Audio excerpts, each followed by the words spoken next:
Hello and welcome to Addicted to Lacrosse. This is Season 3, Episode 13. Today is Monday, March the 28th, 2016. My name is Graeme Perro. With me tonight is nobody. Unfortunately, neither Melissa nor Tyler could join us tonight. And normally I would have just canceled the show and said, well, we'll talk about this next week. But there's a couple of fun things to talk about, so I wanted to address them. And I have some comments from Tyler on a couple of the games and some comments from Melissa on a couple of the games as well.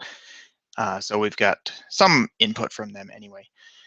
So we'll probably make this a fairly quick show, but I wanted to address the hit is kind of the big one, so that's what I want to talk about. But there's a couple of other things to talk about. The trade deadline is tomorrow. No news so far. There haven't been any deals at all. It sounds like it might be kind of a light deadline unless things heat up tomorrow, but so far there's been nothing. So that'll be 3 Eastern tomorrow is the deadline. Playoff picture is starting to be set, though it seems kind of early. It's only week 13, but both the Mammoth and the Saskatchewan Rush have clinched playoff spots with their wins this past weekend. I did some playing around with the schedule and the current stats or the current standings and such. Earlier tonight just for fun, and found that it is not possible for either the Stealth or the Rock to win their divisions. Seeing as they're both 3 and 9, this should not surprise anybody. But like I said, it's still kind of early to be talking about the playoff picture. So sometimes in these kind of cases, if they run the table and everybody else loses as many games as possible and the right combination, it's sometimes surprising what can happen. But in this case, the Rock could finish second. I'm pretty sure the Stealth could finish second if they run the table and Colorado and Saskatchewan and Calgary lose a whole lot of games. But so far, the only thing we know for sure is that Saskatchewan and Colorado are in. Okay, so the next thing I want to talk about was the hit, and I'm sure you all know what I'm talking about. This was during the Colorado-Calgary game on Saturday night. Colorado goaltender Alex Buque came out of the net as Karsen Leung was running towards it. He received a pass over the shoulder. He turned around, probably just had time to think, oh, and that was it. And he was destroyed by Buque. Leung stayed on the ground for 5 seconds or so, and then he got up and jogged off to the bench and seemed none the worse for wear. So there was no, at least to my knowledge, there was no obvious injuries there. He played the rest of the game as far as I know. But Leung's a pretty fast guy, and he's running full out toward the goal, receives the ball, turns around, and Alex Buque is running towards him. So it's not even just running into a 230-pound wall. He's running into a 230-pound man wearing 50 pounds of goalie equipment running towards him. So that was a pretty devastating hit. There's been a lot of talk as to whether it was a blindsided hit, whether it was legal at all, whether there was no call on the play, there was no penalty called. So should there have been, will there be repercussions after the fact, all that kind of thing. So there's been a lot of talk on Twitter and such today and yesterday.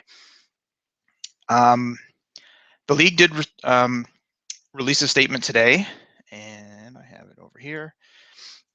Basically, they just said the hit was legal. Where did it go? Leung gains possession of a ball in a fast break situation and takes more than one step before Buque makes contact. As such, Buque was not in violation of Rule 70.4 contact on a fast breaking opponent.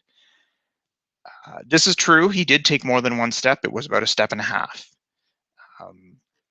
If you look online, I'm sure a number of people have tweeted or retweeted the video.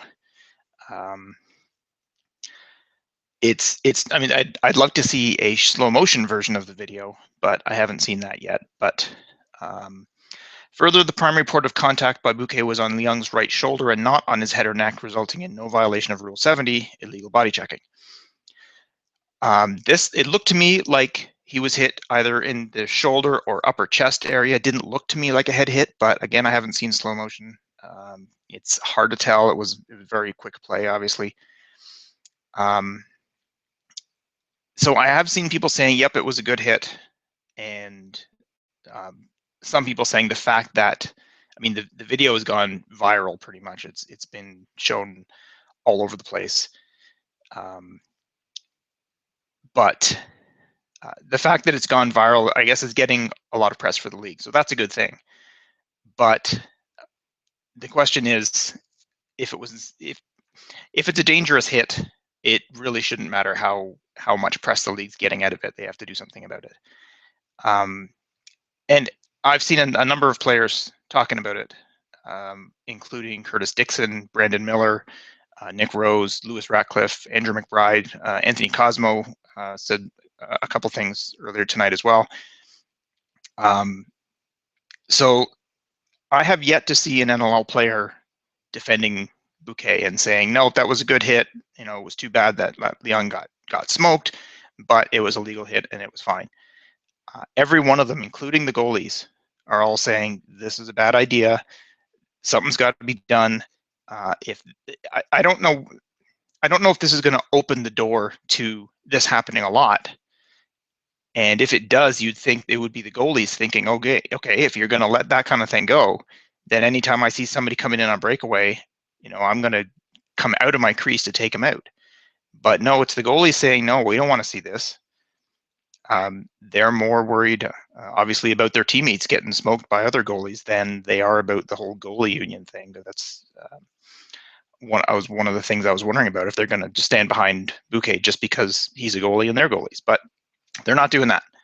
I haven't seen anybody attacking Buque necessarily, but they're all saying, no, that kind of hit can't be let go. So it looks like it's going to be let go, at least this time. It wouldn't surprise me, honestly, if the league just tries to let it go for now and live off all of the press that they're getting from it, and then in the off season make some subtle rule change that makes that kind of hit illegal. Nobody wants to see that kind of play where Leung's on the ground for longer than 5 seconds and needs help to get up and misses the rest of the game, or multiple games, or God forbid his career, because we've certainly seen plays where somebody gets hit in the head and that's the last lacrosse game they play. The last thing we need is for something like that to happen. I have some comments here from Melissa. This was a Colorado game, obviously. I don't know if she was actually there or if she just watched the game. But here's what Melissa had to say. Hard to say he was blindsided since he had a one-on-one breakaway with the goalie, but may have been considered charging. There is debate again, since they were facing one another. I think Leung just didn't believe Buque was going to do what he did, so didn't adjust. If he would have taken a quick step around Buque, it could have been an easy goal. That is true. The hit did look a little high, though. However, there were a lot of things that should have been called on both sides that weren't. Plenty of high hits, too many men, 8-second violations, over and backs, but the rest weren't calling a whole lot. So that's part of what Melissa said. I'll get some more later. And she's right. There were only 3 penalties called in the entire game, so they were really just letting them play.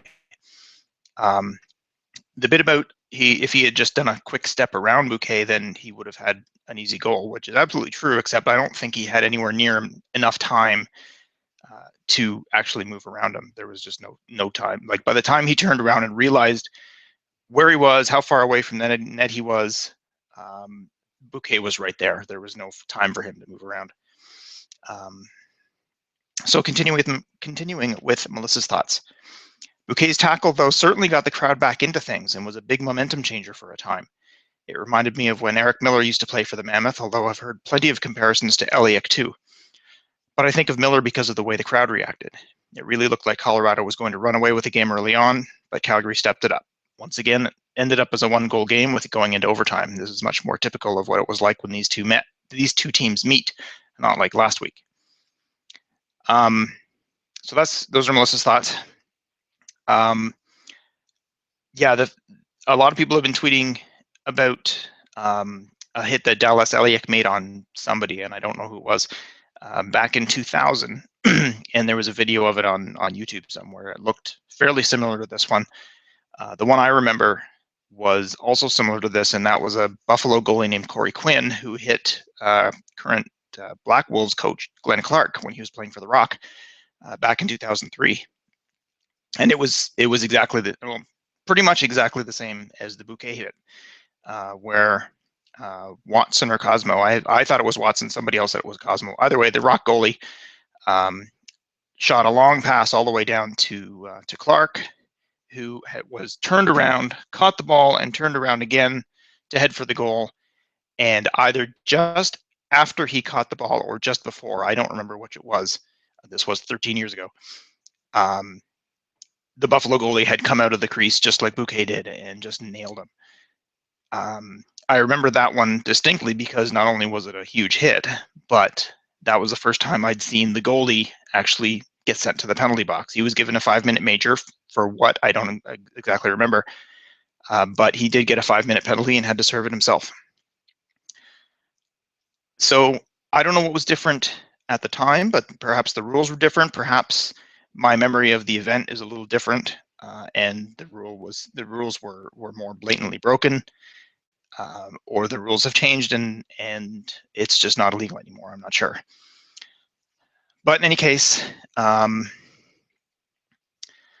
what else did I want to say? Yeah, I guess my opinion, Leung was facing the goalie, but just barely. He was in no way ready for the hit, and he had no time to prepare for it. So any hit that's given to a player who has no way to know it's coming, that's what blindsided means. It's dangerous. This is why they have rules against hitting from behind. This wasn't technically a hit from behind, but since he had no way to prepare for it or no way to know it was coming, he knew he was still 20, 30 feet away from the crease. The only other times we can think of a goalie doing something like this in the NLL were from 13 years ago and 16 years ago. So this is not something that he was expecting. So he thought he had lots of time. So he was facing Buque, but only for a split second. He was effectively blindsided. According to the rules, maybe the hit was legal. But I think something needs to be done to make sure that we don't see this kind of thing again. It kind of sounds to me like a lot of the goalies are saying, yeah, that's not something I would ever do. And I want something to be done so that it can't happen again. But we can all just hope it doesn't happen, or the NLL can step in and say, no, we're going to make sure it doesn't happen, or at least that if something like that happens, then the goalie's punished for it. So those are my thoughts. I didn't get any thoughts from Tyler on that particular play, but we got some from Les as well. I'm sure this will continue, or at least talk about this will continue, and we'll probably chat about it next week in the show as well. So I didn't get to see an awful lot of the games this weekend. I was at the Rock game on Friday night, and obviously there were 3 other games at that time, so I have not much to say about those. And then I watched most of New England Rochester on Saturday night and most of Toronto Saskatchewan on Saturday night as well. So out of the 7 games, I really only have stuff to say about 3 or 4 of them. So we'll move on. Saskatchewan 11, Toronto 9. This was in Toronto on Friday night. Toronto was without Colin Doyle. I don't remember hearing any talk about his being injured before the game, but just shortly before the game, when we released the list of scratches, he was among them. So I guess he hurt himself at some point during the bye week. More bad news for the Rock in terms of penalties, injuries. For the most part, the Rock kept up with the Rush on this one, but they were just a little bit behind the whole game. The Rock offense wasn't bad. They only scored 9 goals, but you're facing the best defense in the last 5 years in this league, as well as one of the best goalies in the league. So I thought the Rock offense wasn't bad, despite the fact that they didn't have Doyle. But the Rush were just a little bit better. The Rock were okay actually, they were very good on defense, but the Rush were just a little bit better. The Rock even had a couple transition chances and did okay on transition, but again, the Rush were just a little bit better. If there was any question that the Rush defense is not as good as it was over the past couple of years, you may want to check out this game, because they were really good. They were not only were they preventing shots, preventing looks at the goalie, you couldn't even see where to shoot most of the time. And if you did get a shot off, it was hitting Bold right in the chest or missing by 3 feet because that's as close as you could get. But they're really good at stripping the ball away from players. So a Rock player would get down in the corner, pick up the ball, head out to center, make one pass back to this guy, and there's Rubish or Corbeil knocking the ball out of his stick, grabbing the loose ball and taking off. And the Rock are still trying to get their offense set up, and then they realize they don't have the ball anymore, and the ball's halfway up the floor. This happened so many times, and it was unbelievable. So yeah, the rush defense is, I think, has been having. Well, I mean, they were outstanding 2 years ago. They were outstanding last year. This year, they're just really, really good. But on Friday night, they were outstanding again. Nick Rose had a great game in net. Aaron Bold also had a great game, but it was kind of unfortunate for the Rock. They had a great goaltending performance from Nick Rose on Friday night, a great goaltending performance by Brandon Miller on Saturday night, might have been even better than Rose's, and they lost both games. So, I mean, obviously getting great goaltending performances is key, but if you can't capitalize on them, that's unfortunate for the Rock anyway. I'm trying not to turn this into the Rock podcast because it's just me here, but that's the team I know the most about. Back to the game. I mentioned Rubish and Corbeil both stripping the ball away from players and doing a great job of that. Ryan Dilks also had a great game, had a couple of intercepted passes, looking kind of like Jim Veltman there. One thing that surprised the heck out of me, I mean, I knew Chris Corbeil was a fairly quick guy, but when Jesse Gamble gets a breakaway and takes off, there's very few people in the league who can catch up to him. I would have said before that game, there are very few people in the league who can keep up with him, let alone catch up. But Corbeil did. He outran Gamble. He got caught up to him, prevented the shot. And anybody who can outrun Jesse Gamble gets a check mark from me. I thought Dan Lindner had a good game on the Rock offense. Made a couple of nice plays. I mentioned this in the blog article. Whenever I think of Dan Lindner, I think of him replacing Kevin Crowley because that's who he was traded for, and thereby he's replacing Garrett Billings because that's who Crowley was traded for.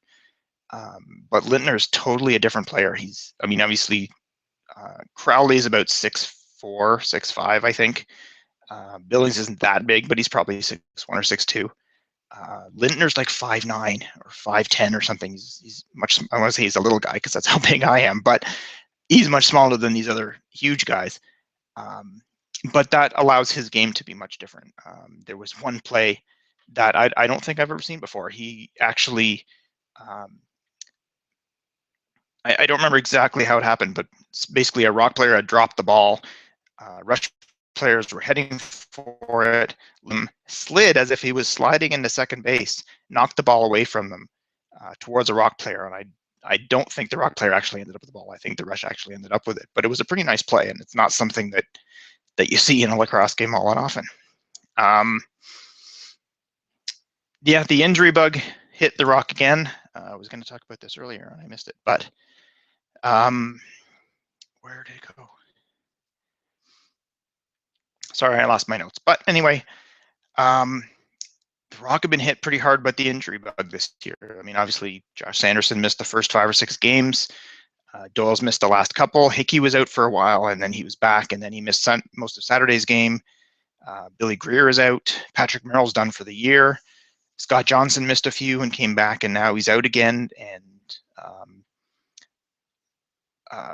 Teddy Jenner tweeted today that he blew out his knee, though Nick Rose then tweeted, no, well, we don't know that yet, but it wasn't looking good.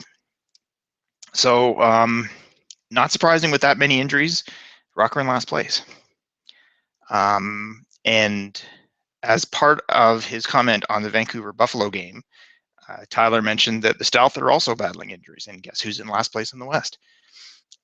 Billings and Schuss have missed the last 2 games. Beers is on the IR again. Garrison's on the IR. They've lost Haas for the first several games anyway. Mitch McMichael was out in the last game. So they're battling with this as well, and we don't want to make this an excuse and just say, well, we had injuries. That's it. That's the problem. And some teams have injuries and are able to adapt to them. But when you've got that many of them, there's just so much you can do. So more on the Buffalo game. Not much. I don't have much more to say because, like I said, I didn't see any of it. Dane Smith, another 12 points. It's his third double-digit point game of the season.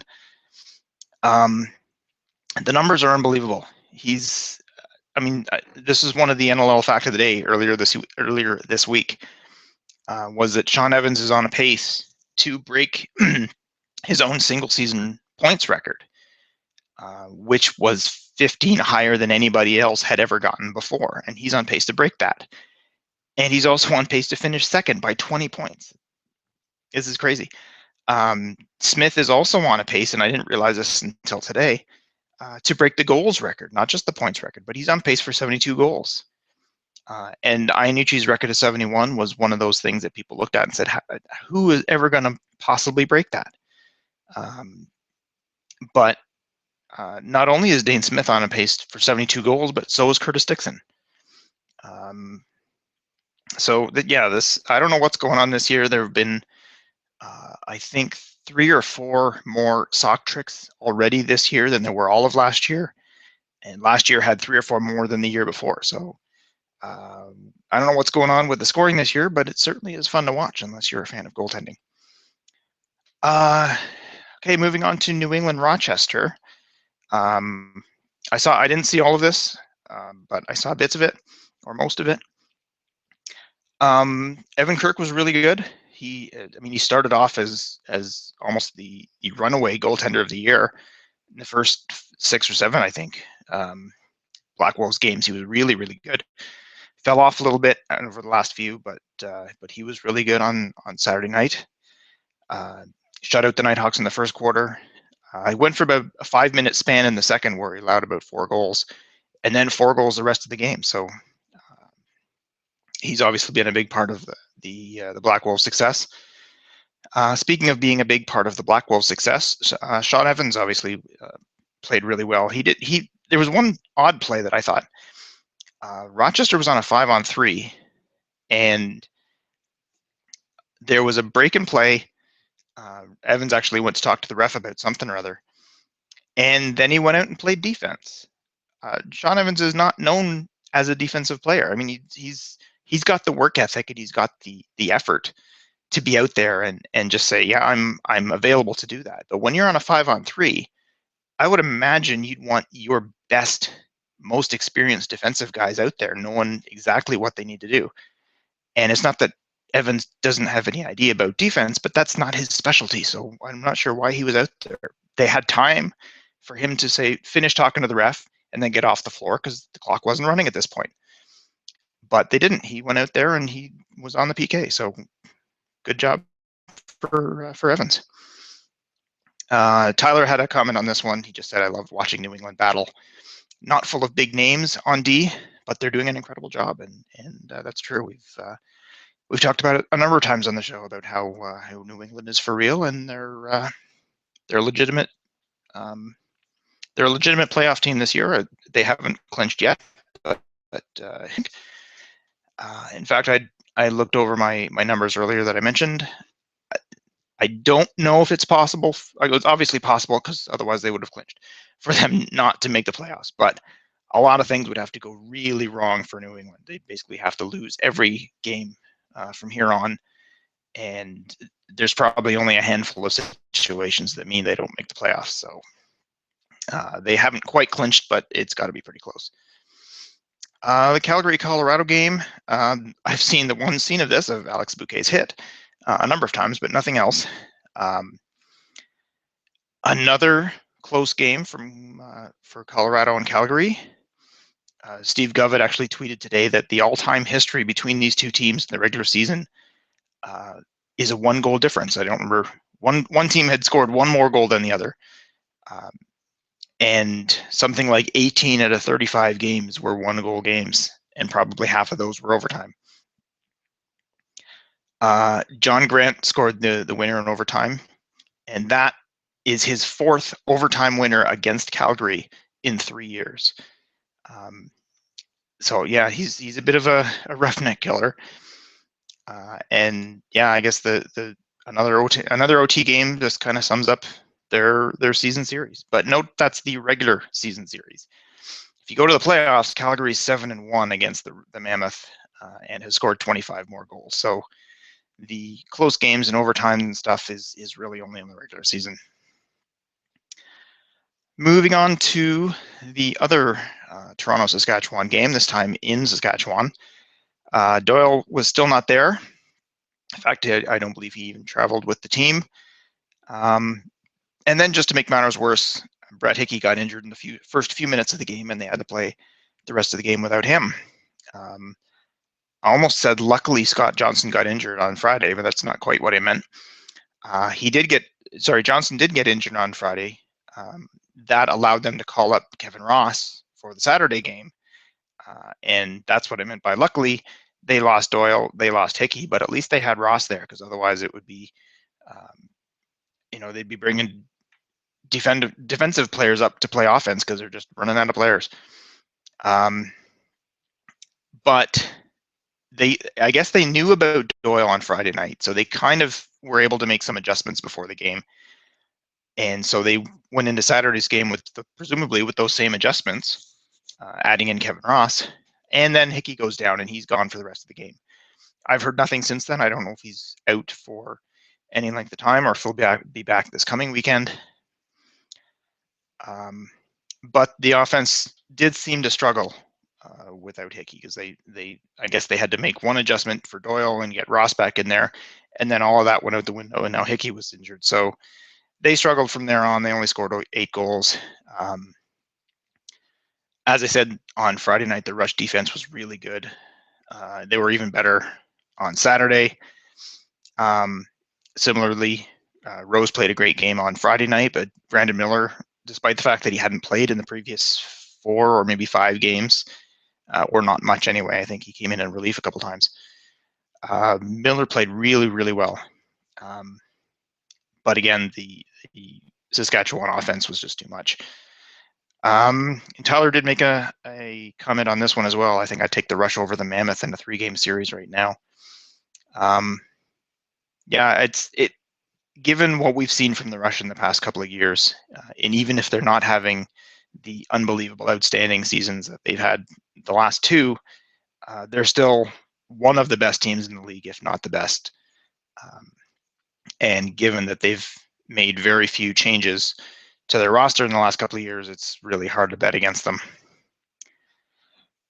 So that's it for the games that I wanted to talk about. Let's get on to our predictions from last week.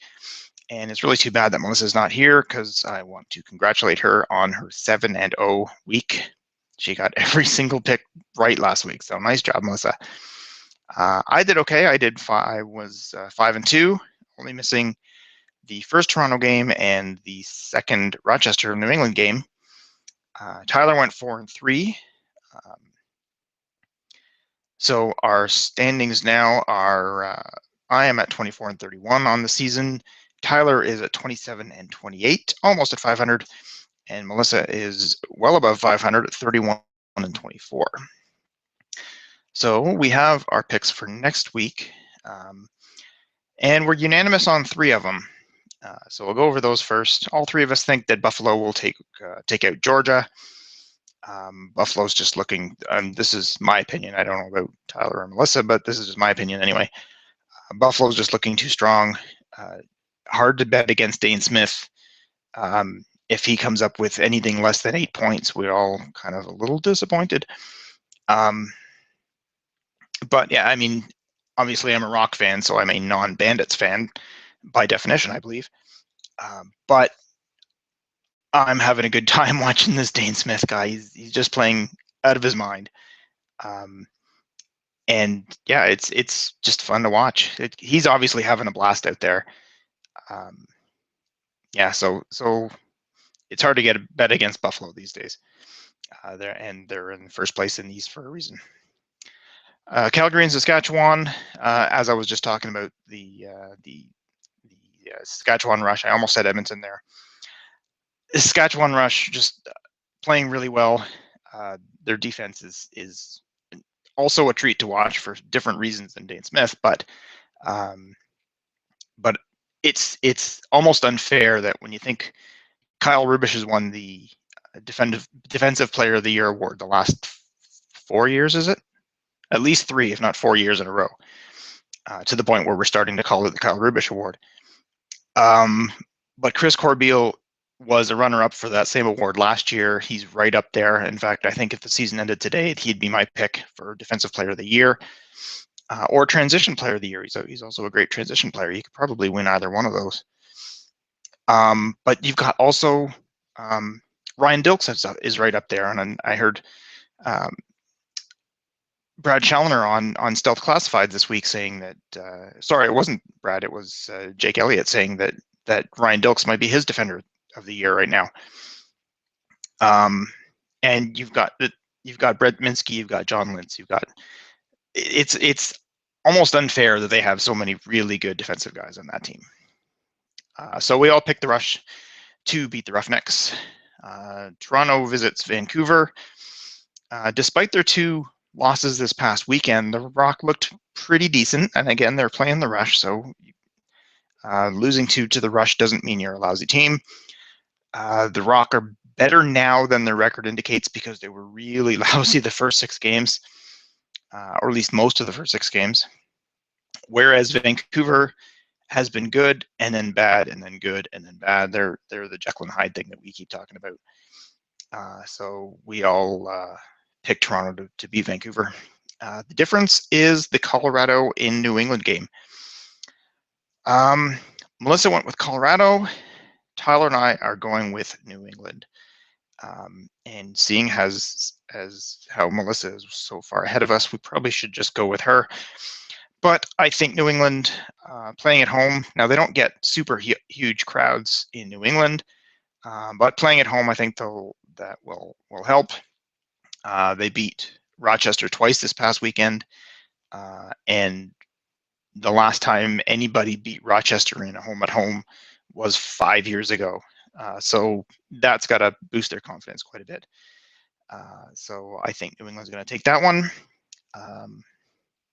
Yeah, I guess that's it for the predictions. And that's it for the show. So it's a short show this week because there's only me. So I guess that's it. This has been another episode of Addicted to Lacrosse. For the absent Tyler and the absent Melissa, I'm Graeme. Thanks for listening, and we'll see you next week.